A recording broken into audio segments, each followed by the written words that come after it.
Hey guys, it's Michelle bringing you some more Primal Movement for Paleo on the Go members. Today we're going to talk about why planks are not good for your core. So I know that sounds crazy, but I'm going to further explain. All right, so first of all, I want to just mention how I'm in my home, and this is easily done in the convenience of your own home or even at the office if you're not worried about looking silly. So first let's talk about the function of the core and why planks, just in the common way that we do them, are not as good. The common use of the core is picking things up off the ground, okay? Holding things like maybe a baby on our hip, or putting things away. We might have to rotate, we might have to reach. Our core is stabilizing our spine no matter what we're doing. All right, commonly we have to brace our midsection for a short amount of time, but we don't have to hold it tight for a very long time. All right, say in the situation that we're doing a heavy squat. It's a short 5-second movement where we have to brace for a short amount of time. So I want to talk about building tension, but not for longevity. And also, if I'm having to change, say like in a tennis match, I'm changing my direction and decelerating one way or the other way, I have to have good reflexes in my spine. So I'm going to give you two ideas here.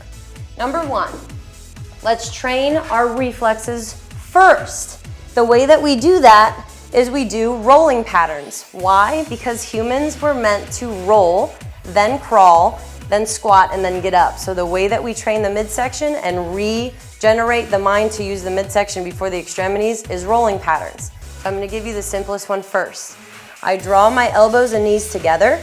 I turn and look, always leading with my eyes the direction I go. I roll until my right knee actually meets the floor, and without pushing off, I turn back and I pull back where I came from. That's the deepest muscles of my spine working. Turn, look, roll, and turn, look, and roll back without pushing off.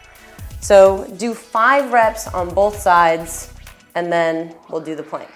From there, I'm going to show you a better way to plank, because planks are a great exercise. Like I talked about before, we need to learn how to brace the midsection, essentially when we're doing things like squats, deadlifts, things like that.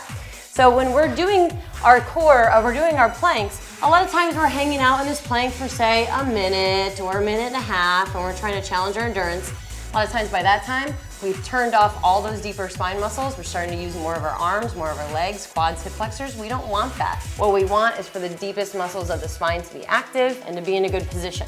So what I recommend is 10 reps of what's called the hard plank.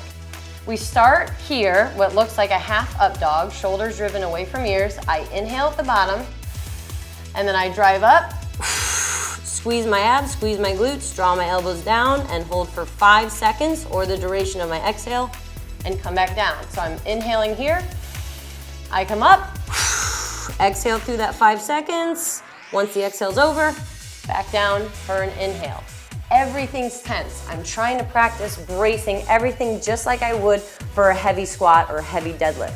That's the kind of tension we want to train ourselves to do. So I recommend shorter duration planks, but for 10 reps rather than a long minute or a minute and a half bout.